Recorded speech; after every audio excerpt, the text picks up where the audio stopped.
মাসে বুধবার রাতে বসুন্ধরা কনভেনশন সেন্টারে আয়োজন করা হয় এটিএন বাংলা পারফরমেন্স অ্যাওয়ার্ড।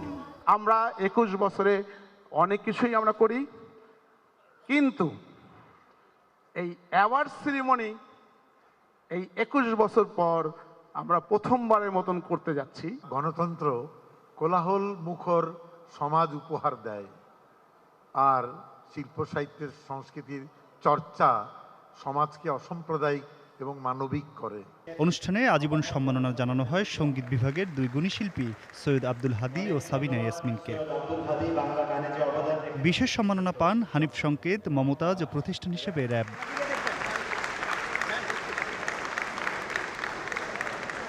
বাংলাদেশের প্রথম বেসরকারি টিভি চ্যানেল, তার কাছ থেকে আজীবন সম্মাননা লাভ করা বিষয়টি অত্যন্ত আনন্দের। এটিএন হচ্ছে বাংলাদেশের বেসরকারি খাতের প্রথম স্যাটেলাইট চ্যানেল, এবং সেই চ্যানেল থেকে শুধু প্রথম নয়, এটি একটি অত্যন্ত জনপ্রিয় দেশে এবং বিদেশে অত্যন্ত জনপ্রিয় চ্যানেল। সেখান থেকে একটি পুরস্কার পাওয়া, এটা খুবই আনন্দের এবং গর্বের বিষয়।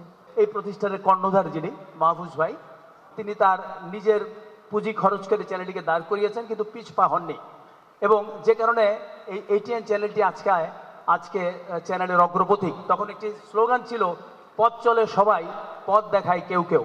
এরপর একে একে নানা ক্যাটাগরিতে দেওয়া হয় পুরস্কার। পুরস্কারের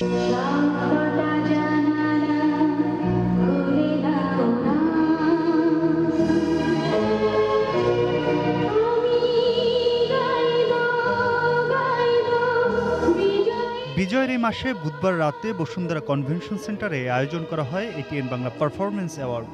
আমরা ২১ বছরে অনেক কিছুই আমরা করি, কিন্তু এই অ্যাওয়ার্ড সেরিমনি এই ২১ বছর পর আমরা প্রথমবারের মতন করতে যাচ্ছি। গণতন্ত্র কোলাহল মুখর সমাজ উপহার দেয়, আর শিল্প সাহিত্যের সংস্কৃতির চর্চা সমাজকে অসাম্প্রদায়িক এবং মানবিক করে।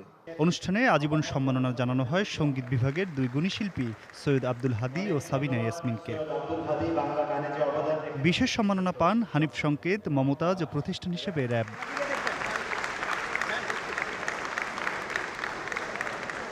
বাংলাদেশের প্রথম বেসরকারি টিভি চ্যানেল, তার কাছ থেকে আজীবন সম্মাননা লাভ করা বিষয়টি